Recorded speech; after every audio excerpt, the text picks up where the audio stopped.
Pencitraan adalah ketika panggung depan dan panggung belakang tidak sama.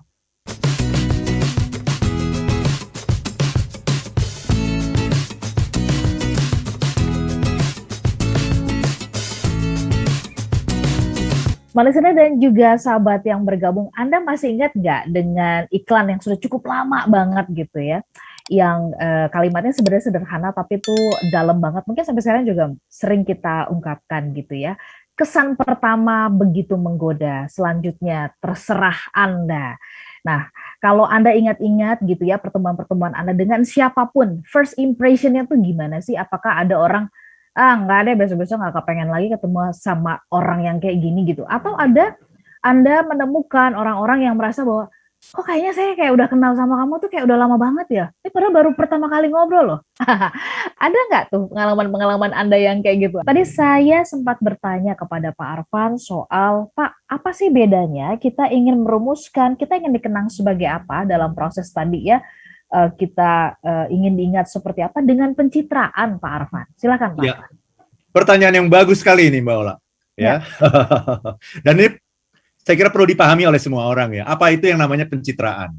Pencitraan adalah ketika panggung depan dan panggung belakang tidak sama. Oke. Itu aja. Ya.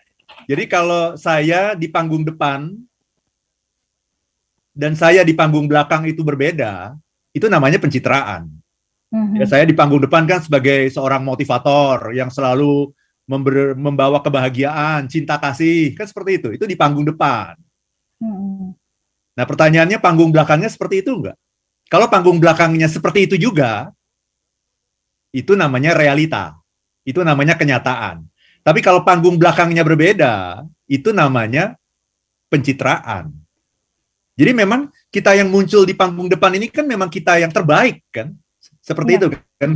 Nggak mungkin ada orang yang ingin memunculkan di panggung depan itu memunculkan dirinya tuh sebagai orang yang tidak baik, tidak semangat, kan nggak mungkin.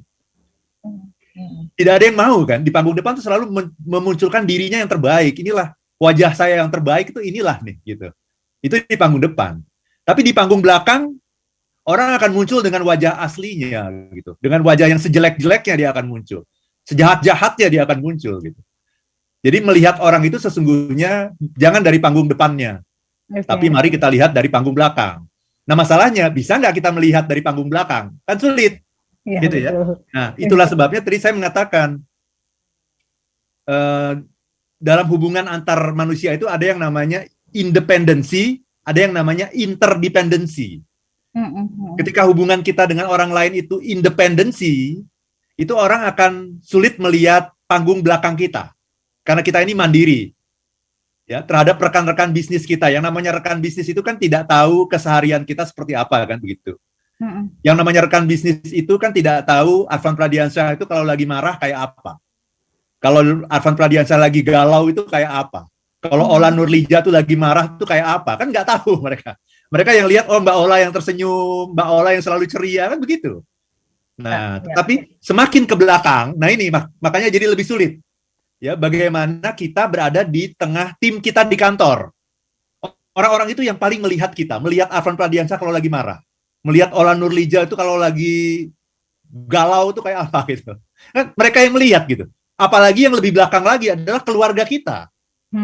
Lebih dalam lagi tuh ya, ruang dalam lagi. Jadi nanti kita harus menyusun itu untuk setiap stakeholder itu beda-beda Mbak Ola. Kalau tadi saya sudah kasih contoh ya, misalnya untuk orang yang membaca buku saya, customer audience yang mendengarkan motivasi saya, itu beda. Yang penting bagi saya mereka merasa Arfan Pradiansyah itu mencerahkan, menginspirasi, membuat semangat, membuat happy. That's all, itu sudah cukup. Tapi maju ke dalam lagi, ke panggung dalam sekarang. Teman-teman di kantor, kan berarti lebih dalam lagi kan. Saya cuma ingin mereka mengenang saya dua. Arfan itu orang yang sangat peduli dan juga demanding. Karena ini berkaitan dengan kinerja. Nah ini, kalau berkaitan dengan kinerja kan, kalau saya oke-oke saja, permisif gitu, saya tidak ingin dikenang sebagai seorang leader yang permisif. Apapun prestasi orang, saya oke-oke aja. Dan kemudian itu dikenang sebagai orang baik. Bagi saya itu bukan orang baik. Saya ingin dikenang sebagai orang yang peduli, dan juga demanding, ya gitu. Jadi menuntut kamu harus prestasi, nggak boleh kamu gini-gini aja, kamu nggak tumbuh ini, kamu nggak growing ini, tapi juga peduli, gitu ya. Kira-kira begitu. Nah, lebih dalam lagi nanti panggungnya lebih dalam lagi adalah keluarga. Ya, jadi ini akan lebih emosional lagi nanti saya bisa menangis gitu kalau saya menyampaikan ini gitu. Jadi sebagai ayah misalnya, saya ingin dikenang seperti apa gitu.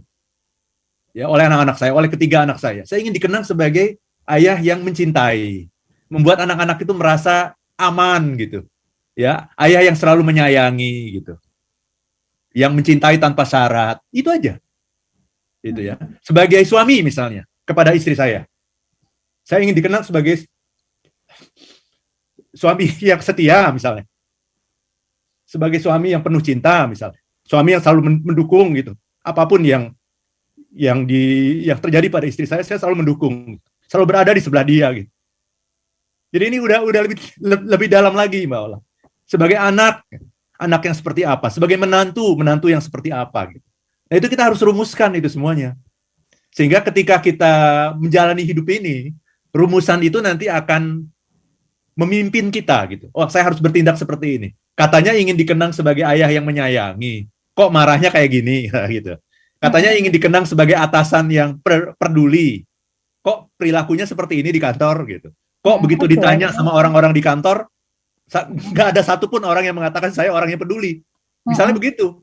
Itu kan sebuah feedback yang sangat memukul gitu. Tapi juga feedback yang akan membuat kita akan berubah gitu. Jadi orang yang lebih baik lagi gitu. Itu Mbak Ola. Jadi ini penting sekali gitu. Kalau kita bisa merumuskan kita ingin dikenang seperti apa, itu kita akan jadi orang yang sangat baik Mbak Ola. Interesting. Membuat rumusan kita ingin dikenang sebagai apa. Ini berarti Pak Arfan juga dalam pengertian yang berbeda ingin mengajak kita untuk hidup tidak biasa-biasa saja, tidak yang ordinary, tapi harus extraordinary. Begitu nggak sih Pak Arfan? Betul sekali Mbak Ola. Betul sekali. Jadi yang paling penting itu adalah apa yang orang katakan tentang kita ketika kita tidak ada. Ini perlu digarisbawahi ya. Betul. Apa yang dikatakan orang tentang kita ketika kita tidak ada. Kalau kita masih ada bersama mereka, ya mereka akan bilang, oh kamu baik, oh kamu perhatian, kamu peduli. Ya itu di depan kita gitu. Coba deh, ketika kita tidak ada. Apalagi ketika kita tidak ada untuk selama-lamanya. Betul. Jadi kalau saya selalu melakukan perenungan gitu. Jadi saya membayangkan gitu, style musik gitu ya. Cari tempat agak menyendiri gitu, style musik mungkin hanya 20-30 menit, kemudian saya bayangkan kalau saya meninggal Mbak Ola. Kalau saya meninggal dunia itu nanti ibu saya ngomong apa ya tentang saya? Ayah saya ngomong apa ya tentang saya? Istri saya ngomong apa ya tentang saya gitu? Mertua saya ngomong apa ya tentang saya gitu? Anak-anak saya ngomong apa ya tentang saya? Saya tulis itu semuanya. Tim member saya di kantor ngomong apa ya tentang saya? Saya tulis itu semuanya. Nah, kemudian, pingin nggak saya seperti itu? Pingin. Nah, kalau pingin, alhamdulillah, saya masih hidup. Saya masih punya waktu untuk menciptakan emosi-emosi yang tadi saya sudah tulis itu, Mbak Ola. Dan dengan melakukan itu, saya akan terdorong jadi orang baik. Jadi setiap mau datang ke kantor, ingat, oh, saya mau jadi orang yang peduli, perhatian. Tapi di lain pihak, saya mau jadi orang leader yang tegas dan juga menuntut. Tapi saya ingin dilihat juga sebagai orang yang peduli, perhatian, care sama orang lain gitu. Jadi berangkat ke kantor itu sudah dengan mindset seperti itu. Sampai kantor dengan berbagai masalah, saya tetap bisa mempertahankan mindset itu gitu, Mbak Ola. Baik. Kan nanti itu menjadi kenyataan. Baik. Jadi penting ya untuk merumuskan ini, mengingatkan kita bahwa kita nggak boleh sekadar hidup saja.